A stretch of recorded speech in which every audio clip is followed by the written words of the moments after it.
أعوذ بالله من الشيطان الرجيم بسم الله الرحمن الرحيم لإيلاف قريش إيلافهم رحلة الشتاء والصيف فليعبدوا رب هذا البيت الذي أطعمهم من جوع وآمنهم من خوف رب اشرح لي صدري ويسر لي أمري واحلل عقدة من لساني يفقهوا قولي فالحمد لله والصلاة والسلام على رسول الله وعلى آله وصحبه أجمعين ثم ما بعد everyone السلام عليكم ورحمة الله وبركاته. Today some things about Surah Al-Quraish, a surah that follows immediately after Surah Al-Fil.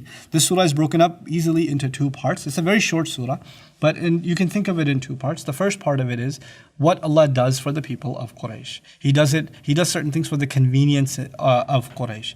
And what does He do? He has opened things up for them in a way that they can travel in the summer and the winter in the most convenient of times and not worry about being robbed and ransacked by all the other tribes who are known for robbing and ransacking. Why? Because they are custodians of this house. So Allah says, why did I give you all these conveniences? Why did I protect you against the army of the elephant in the previous surah, that is?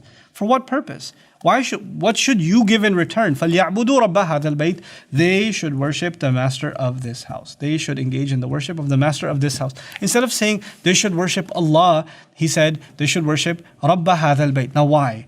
He said that particular language because that house was built by Ibrahim alayhi salam for a purpose. The purpose of the worship of one God alone. Look at what you've done with that house.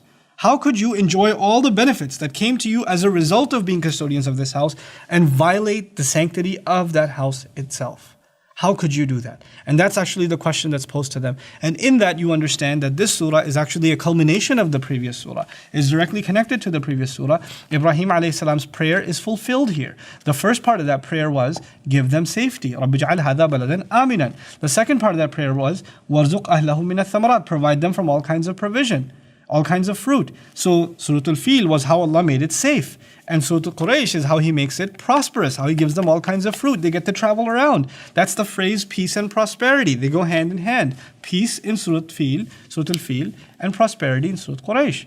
You know, in a society, if you have peace and no prosperity, you can't survive. So what if your house is safe? You can't get a job, you'll starve. But what if there is prosperity, but there's no peace? Your home isn't safe, your bank isn't safe, your car isn't safe.